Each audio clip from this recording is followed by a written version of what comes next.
Casablanca expert Chet Davis here with another of my 12 tips for Christmas. Thanks for joining me today. Today I want to show you a cool titling effect. Now, variations of this have been in the Casablanca community for a number of years. And, I saw this on a production the other day and I said, hey, I think that's something we can do in our Casablanca. And it brought it back to my mind. And so I think it's a cool effect that some of us would like to use on occasion. It makes a great titling sequence. It might even make a great opening for a DVD. This is possible on both the Bogart and Smart Edit versions. You can use pretty much any of the fonts, though a thicker, bolder font will work well. This does work best using Blue Box World. You could use the regular Blue Box effect, and I'll show you how to do that, but it really is enhanced by the use of Blue Box World because we not only do the chroma key effect, but we're also adding a Blue Box World effect called Aura. So to do this, my simulated kind of subject here is a winter concert for a local school. And there were 6 different performance groups in this winter concert that I videotaped for my son's school. And I trimmed select scenes down. You can see about 6 seconds. So there's 6:12, 6:02, 6:05, 6:14, 6:09, and 6:05. And what I did is I went in and I added a crossfade transition between each of these 6 scenes. Then I went in and made a scene of them from here to the last scene, and it dropped it down in my scene bin. So we have a combined finished version that's 32 seconds and 17 frames long. If you needed a finite amount, you would go ahead and pre-plan that out and figure out just exactly how long you wanted it to be. Then what I did is I went into Special and I added the color to gray. Now, color to gray, as you'll see, it's part of the operating system. So on Smart Edit and Bogart OS, you'll find it color to gray, and it just makes a monochromatic copy. So, essentially a black and white copy, and we have that version here. So we have a full color version and a black and white version. Now, what we're going to do is we're going to put titles over one of them, over the black and white, so that the titles actually reveal the colored version underneath. And this is called keyhole titling, like you're looking through an old-fashioned skeleton keyhole. Okay, so what we want to do is, because we want the color to kind of peek through the letters, we put the color first. So I take the full version, the scene with all 6 scenes, 32 seconds and 17 frames, add that to the storyboard, followed by the copied version that is monochromatic, that is black and white. Okay, so we have the colored version and we have the black and white version right behind it. Now what I did is I took the, and I'm sorry, I'm kind of going out of order here.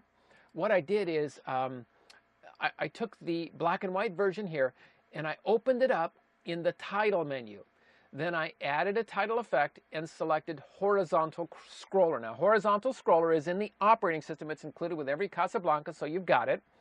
Then we go to enter edit text and I selected a font that has a fairly thick font face to it. You don't want a very thin font, and you don't want that has what we call the serifs, the little squigglies leaning off. A heavily serifed font doesn't work well in this effect because it makes the chroma key effect doesn't show up very well, and it just makes a mess. So trust me on this. The font that I chose to use is called Photo Studio 2. If you have Photo Studio 2 installed on your system, it'll automatically install this font. If not, you may pick another big thick one like David or one of the other fonts. Now I chose a very big size. I want this to be big and tall, almost filling up the screen. I chose a size of 380 points. Different fonts, you'll have to vary that slightly. Now for the style, I picked a solid color, no transparency, no alpha channel, of solid green. Okay, this would probably work equally well with solid blue. Okay, you could go solid red, but I chose solid green.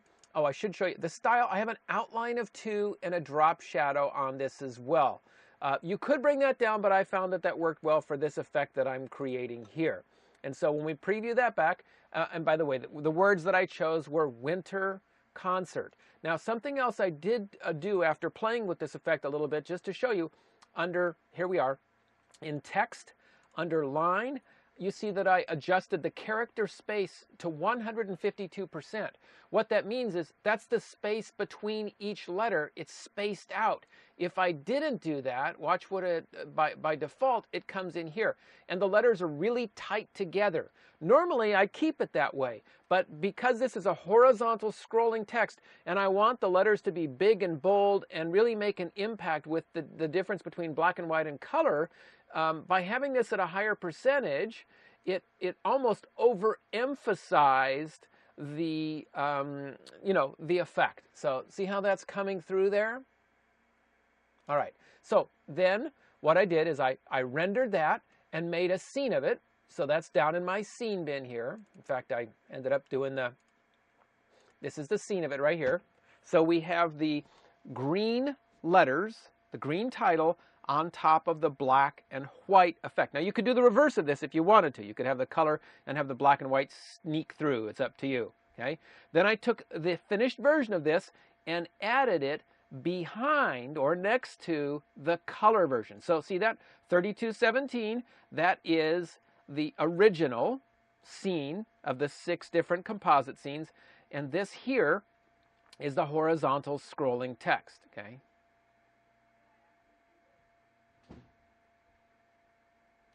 Then, with those 2 scenes in the storyboard, go to the transition menu, add blue box world, and adjust the length to the full length of your combined scenes. Okay, mine is 3217, so this is 3217, left click OK, and start the program.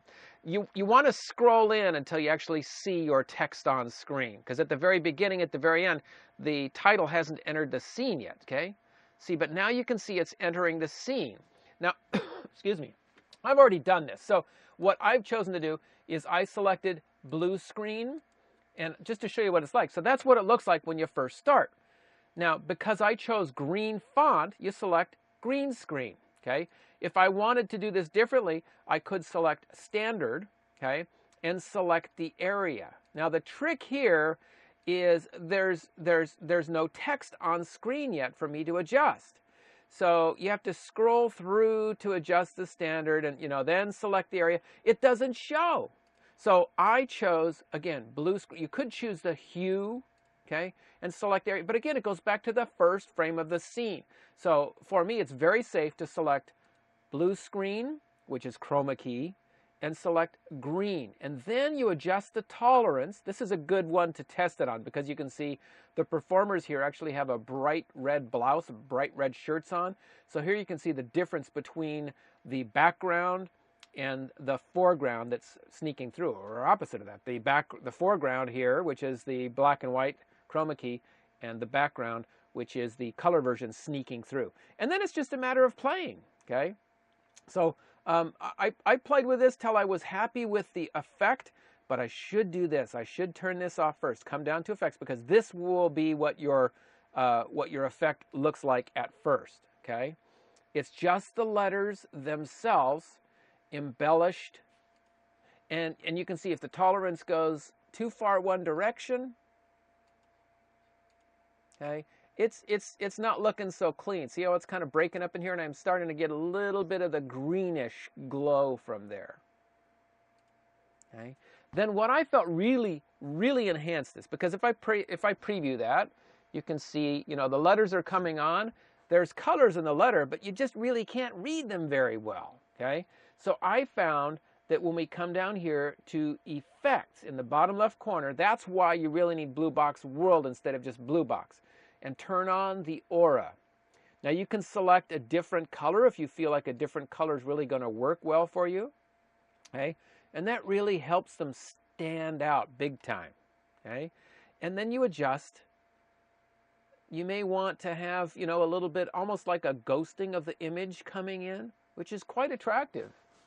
And it just makes it much more readable. Really is an impactful effect. Okay, so you play with that till you're happy. So that's I tried the other effects. Aura worked the best for me. And when we render this out, we render or create that, and we made a scene of it. And here's what the finished thing looks like down in the scene bin. So we have a gentle light aura, kind of a light gold. And of course, if I had the music playing on here instead of me chatting away, you know, it just makes a really cool looking title sequence, especially when you have some really colors that pop like those red shirts there. Isn't that cool? Just a neat effect. Again, accomplished using a montage, a collage of scenes, a montage of scenes, then add the horizontal scroller in the title box with a bright color, ideally green to enable the chroma key, not a serifed font, big bold titles. Make a scene of that, add that scene behind your color scene, then open that up inside of Blue Box World. Now, I said if you didn't have Blue Box World, I'd show you how to do this with the regular Blue Box, and so let me stay true to my word and show you that. Okay, what we want to do is go to full size here, and now we would scroll in and select our color choice. So I'm going to select the color and make this a very tiny selector tool. Okay, and now you can see it's all in the color span adjustment. So you can see that the Blue Box World is a much cleaner effect when you're working with this. So if I wanted to use just Blue Box, what I would do is I'd go back to my titler and disable the drop shadow in the edge and just have the font itself, because that's where we're getting this kind of spillover in here, is it's reacting to the variation in colors on the border and the edge. Okay? This has been another of the 12 tips for Christmas, brought to you by the Casablanca expert, Chet Davis.